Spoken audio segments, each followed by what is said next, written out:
श्री महाप्रज्ञ गुरवे नमः। जय महाप्रज्ञ का जाप करो,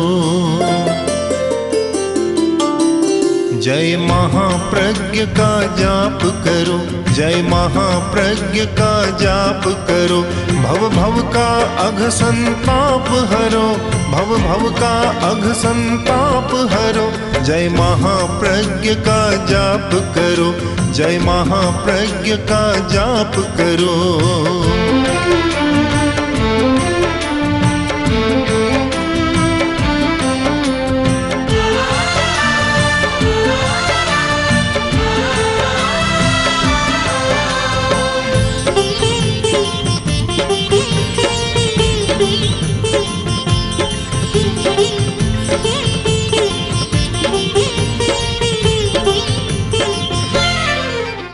नमो अरहंताणं, नमो अरहंताणं, नमो अरहंताणं।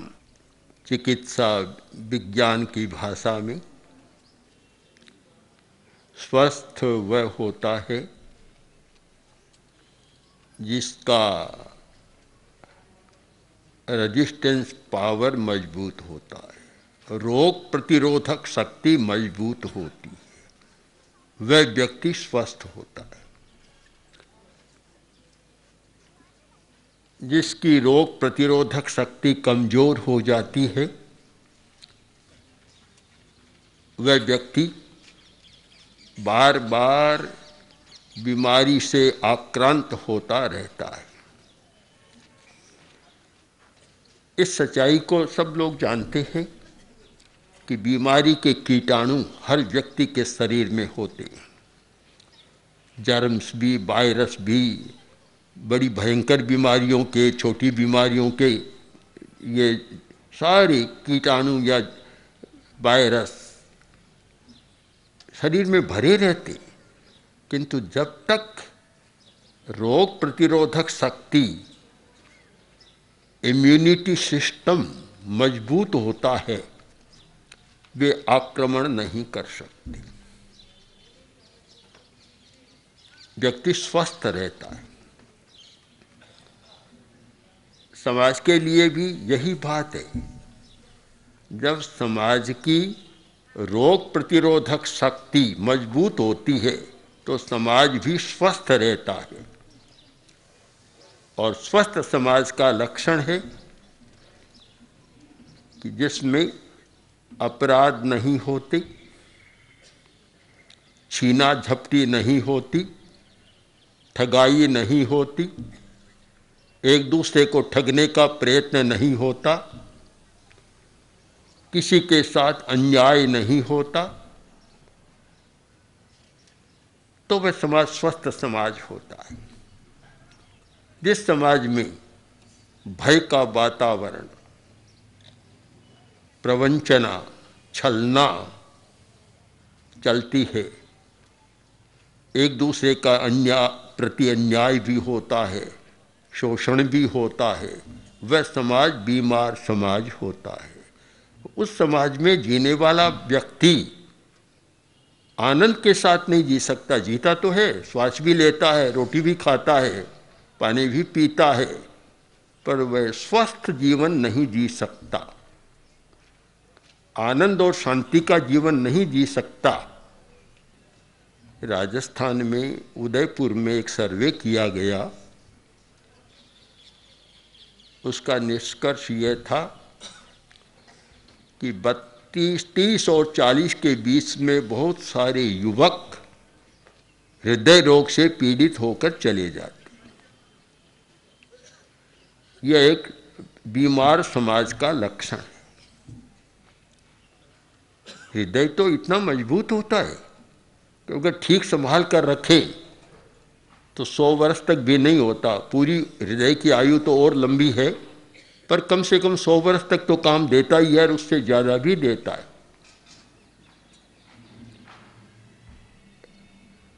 कारण कि समाज स्वस्थ नहीं है, भय और तनाव इतना ज़्यादा है कि व्यक्ति जल्दी बीमार पड़ जाता है। दिल्ली से डॉक्टर मनचंदा, जो all India medical institute cardiology विभाग के अध्यक्ष थे, अब निवृत्त हुए आए, उन्होंने बतलाया कि हिंदुस्तान में जिस गति से हृदय रोग बढ़ रहा है, अगले 10 वर्षों में 10 करोड़ आदमी और हृदय रोग से प्रभावित हो जाएंगे। और बहुत भारी संख्या है ये हिंदुस्तान में। इसका कारण हम खोजें, क्योंकि हर कार्य के लिए कारण की खोज हमें करनी चाहिए। और एक तर्कशास्त्र का नियम भी है कि कारण समझ में आ जाए तो कार्य को समझने में सुविधा होती है। तो कारण खोजें। अनेक कारण है, उनमें कुछ एक कारण तो है स्पर्धा। लोभ की इतनी स्पर्धा हो गई है कि हर व्यक्ति प्रथम अंक प्राप्त करना चाहता है। हिंदुस्तान में जितने धनी हैं उनमें प्रथम बनूं, एक आकांक्षा जागृत हो गई।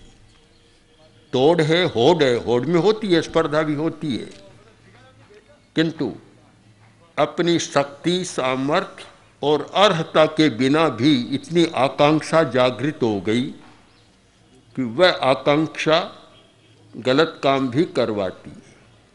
और जब गलत काम होता है तो उसके पीछे भय भी होता है। भय तो होगा निश्चित, रात दिन एक भय का वातावरण भीतर में रहता है और उससे सबसे ज़्यादा हृदय प्रभावित होता है और व्यक्ति पीड़ित हो जाता है। तो हम स्वस्थ समाज की कल्पना करें तो उसमें नैतिकता का बहुत बड़ा विषय है।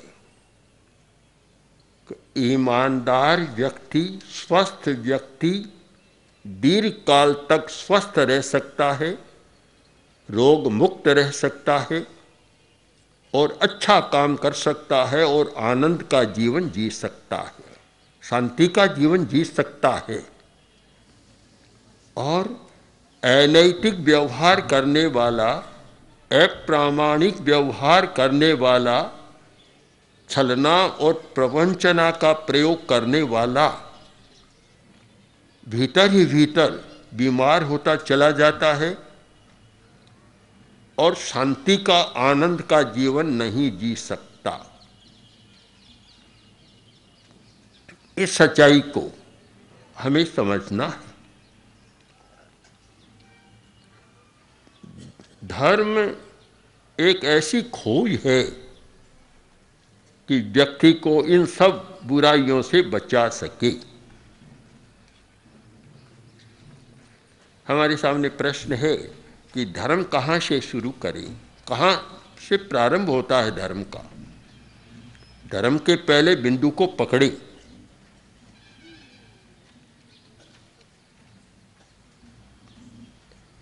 जहाँ तक हमने समझने का प्रयत्न किया कि वास्तविक धार्मिक जो वस्तुतः धर्म का आसेवन करता है, आचरण करता है, वह शायद सबसे ज़्यादा सुखी जीवन जीता है, शांति का जीवन जीता है। किंतु कठिनाई यह है कि धर्म का पहला बिंदु है अतीन्द्रिय चेतना और आदमी जीता है इंद्रिय चेतना के साथ। इंद्रियां अभिभूत कर रही है और इंद्रिय चेतना के साथ जीने वाला व्यक्ति अनैतिक आचरण कर सकता है, अप्रामाणिक व्यवहार कर सकता है, छलना प्रवंचना कर सकता है, अन्याय भी कर सकता है, शोषण भी कर सकता है, सब कुछ कर सकता है। तो केवल इंद्रिय चेतना के साथ कोई जिएगा वह सही अर्थ में धार्मिक भी पूरा नहीं बन पाएगा और स्वस्थ भी नहीं बन पाएगा, समाज भी स्वस्थ नहीं बनेगा। अतीन्द्रिय चेतना, वहाँ से धर्म का प्रारंभ होता है। इंद्रिय चेतना में जीने वाला व्यक्ति विश्वास ही नहीं करता कि धर्म कोई जरूरी है, धर्म कोई आवश्यक है, उसका विश्वास ही नहीं होता। जो हिंदुस्तान में दार्शनिक क्षेत्र में आस्तिक नास्तिक का एक बहुत द्वंद्व चला, तो वह यही था कि केवल इंद्रिय चेतना की सीमा में जीने वाला आत्मवादी या आस्तिक हो नहीं सकता। उसके लिए तो जो प्रत्यक्ष है, दृष्ट है, बस वही सब कुछ है।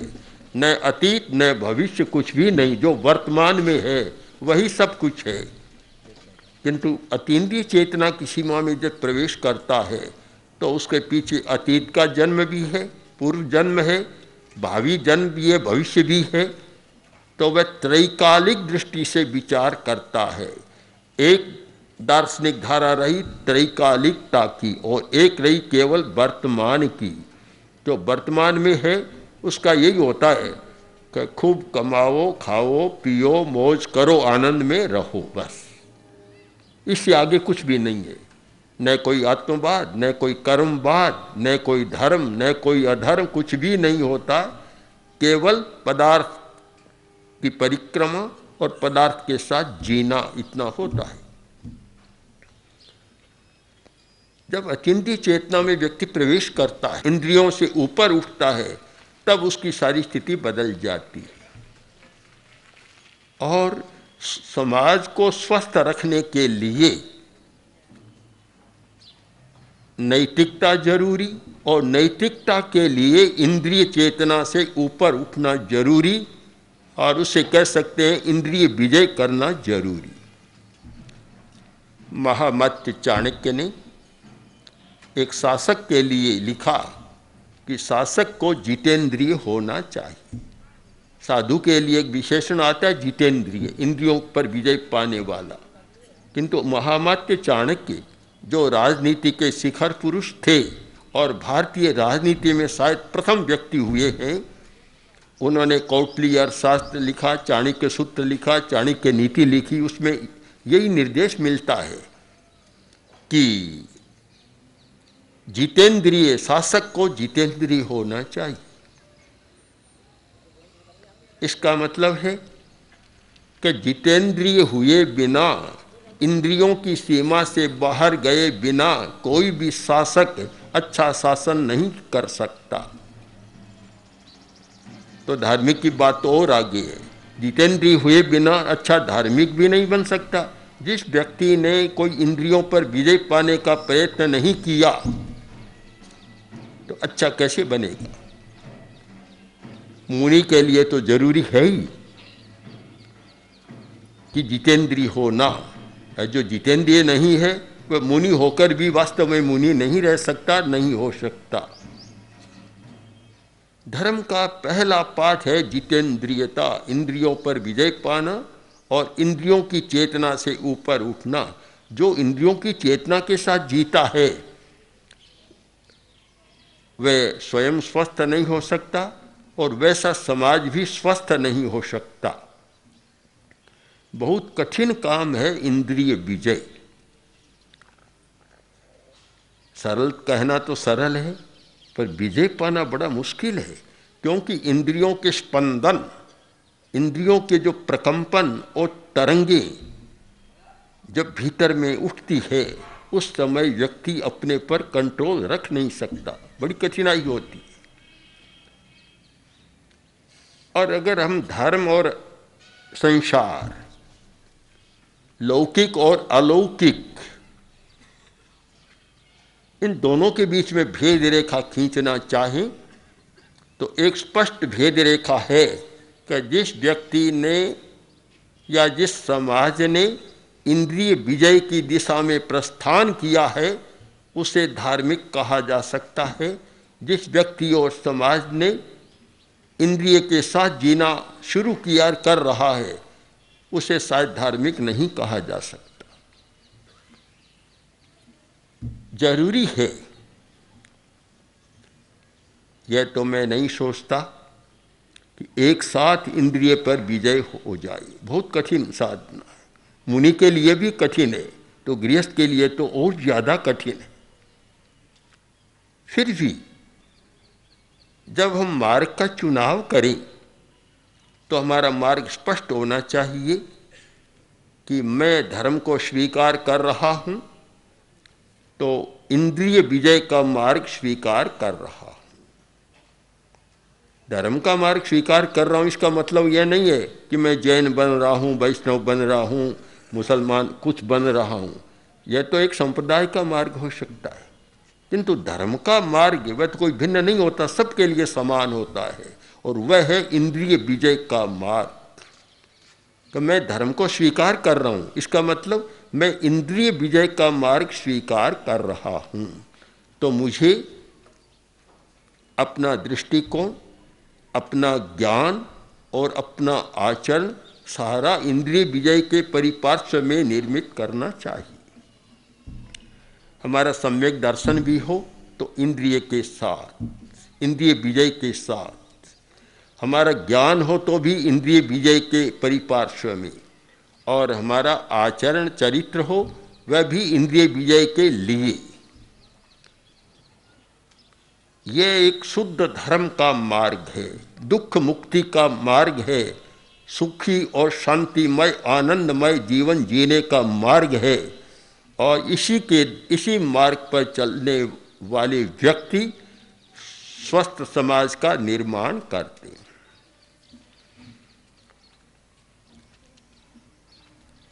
हम चिंतन करें कि वर्तमान में धर्म की हमारी अवधारणाएं कैसी है। शायद जितनी बाहर की है उतनी भीतर की नहीं है। बाहर में तो बहुत अच्छा लग रहा है, भीतर में नहीं है। ये सारा अनैतिक व्यवहार, अनैतिकता एक बाहरी दर्शन के कारण होती है, क्योंकि सब बाहर चलते हैं, भीतर में नहीं है। बाहर और भीतर में बड़ा अंतर होता है। बाहर की एक धारणा, लालसा, कामना, अवधारणा अलग होती है, और व्यक्ति सत्य को भी देखता है तो वह सत्य भी कंसेप्चुअल ट्रूथ, एक मान्यता का सत्य होता है, यथार्थ का सत्य नहीं होता। जब भीतर जाता है, भीतर देखना शुरू करता है, तब उसे कुछ पता लगता है कि दुनिया एक और है, और वह आनंद की दुनिया है, शांति की दुनिया है, और वह स्वास्थ्य की दुनिया है जहाँ व्यक्ति पूर्ण स्वस्थ रह सकता है। बाहर और भीतर में बहुत अंतर है। एक भिखारी घूम रहा था, कोई योग ऐसा मिला कि पूरे दिन भीख नहीं मिली, भूखा रहा। सांझ का समय घूमते घूमते नगर के बाहर चला गया। बाहर एक मठ था, देखा मठ है, वहाँ मुझे कुछ मिल जाएगा। इस आशा से वह वहाँ मठ की ओर चला।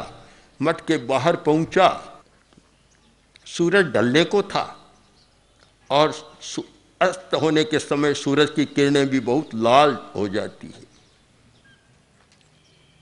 उसने देखा कि लाल किरणों में कोई चीज चमक रही है, पीली पीली चीज है, चमक रही है। उसके पास गया, देखा एक कटोरा पड़ा है, हाथ में उठाया तो ये पीला है, सोने का, ये तो सोने का कटोरा है।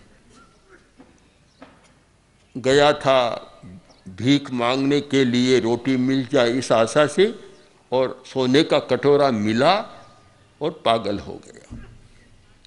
और बस पागलपन में बोलने लगा, सोने का कटोरा किसने फेंका, सोने का कटोरा किसने फेंका।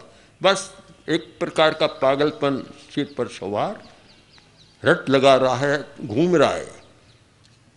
मठ में एक सन्यासी था, उसने देखा कि बेचारा पागल हो गया है, तो सन्यासी ने कहा, भीतर आओ, भीतर आओ, भीतर आओ, 3 बार आवाज दी।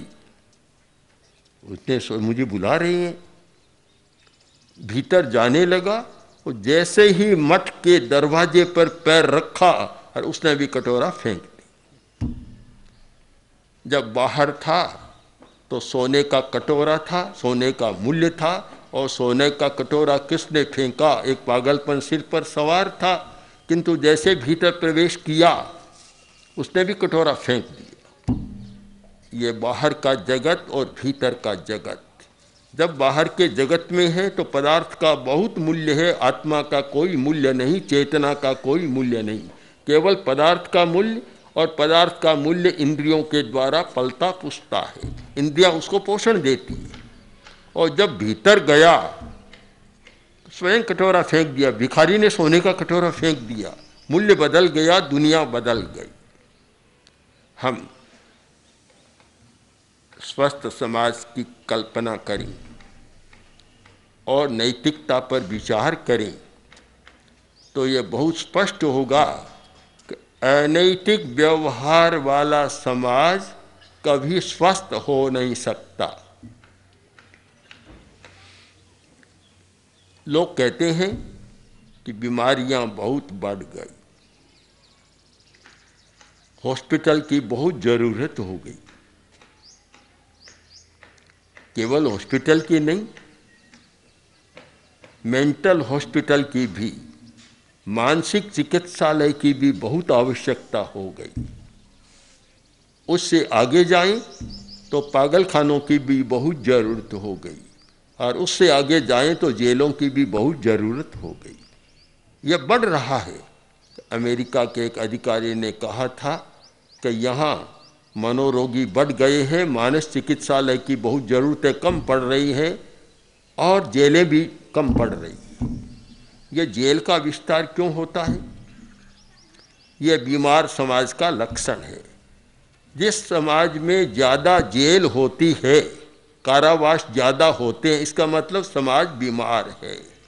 अगर स्वस्थ समाज है तो कारावास ज़्यादा नहीं बढ़ेंगे। और जिस समाज में जहाँ पागलखाने ज़्यादा होते हैं तो समझ लो वह समाज बीमार समाज है, जहाँ व्यक्ति पागल बन जाते हैं। और जहाँ मानस चिकित्सालय, मेंटल हॉस्पिटल भी ज़्यादा होते हैं, वह भी स्वस्थ समाज का लक्षण नहीं है। और जहाँ सामान्य हॉस्पिटल भी ज़्यादा होते हैं तो समझ लो कि कहीं न कहीं समाज का स्वास्थ्य गड़बड़ाया हुआ है। बीमारी तो हो सकती है, शारीरिक बीमारियां हो सकती है, इसलिए हम व्याप्ति नियम तो नहीं बना सकते कि भी स्वस्थ समाज में हॉस्पिटल की ज़रूरत नहीं रहेगी, पर हाँ इतनी नहीं रहेगी और इतनी भयंकर बीमारियां भी नहीं होगी। बड़ी बीमारियां वह बीमारी मानसिक बीमारी के कारण होती है या अनैतिकता के कारण होती है। छोटी बीमारियां, ऋतुजनित बीमारियां तो हो सकती है, किंतु हार्ट अटैक, कैंसर, एड्स, ऐसी जो बड़ी बीमारियां हैं वे केवल शरीर से पैदा होने वाली बीमारियां नहीं है। इसीलिए मेडिकल साइंस में भी एक नए शब्द का विकास हो गया, साइकोसोमेटिक डिजीज। कोई शारीरिक नहीं है, वे साइकोसोमेटिक है, मनोकायिक बीमारियां हैं और मन के कारण होती है कि मन ठीक नहीं है तो वे बड़ी बीमारियां होती है। और मन ठीक इसलिए नहीं है कि समाज स्वस्थ नहीं है। व्यक्ति स्वस्थ रह सकता है, किंतु जब समाज का पूरा वातावरण स्वस्थ नहीं है तो उसके लिए भी कठिनाई पैदा हो जाती है। तो आज नए सिरे से चिंतन करना जरूरी है कि समाज स्वस्थ कैसे बने, कैसे रहे, और उसके लिए नैतिकता का विकास कैसे हो। सबसे पहले सम्यक दर्शन अपने जीवन के प्रति, पदार्थ के प्रति, पदार्थ के संयोग के प्रति, पदार्थ के भोग के प्रति और पदार्थ के उपयोग के प्रति, इन सब विषयों में अगर हमारा सम्यक दर्शन हो तो व्यक्ति का चरित्र बदल सकता है, गलत तरीके भी छूट सकते हैं और समाज स्वस्थ रह सकता है। ओम श्री महाप्रज्ञ गुरवे नमः। गुरवे नमः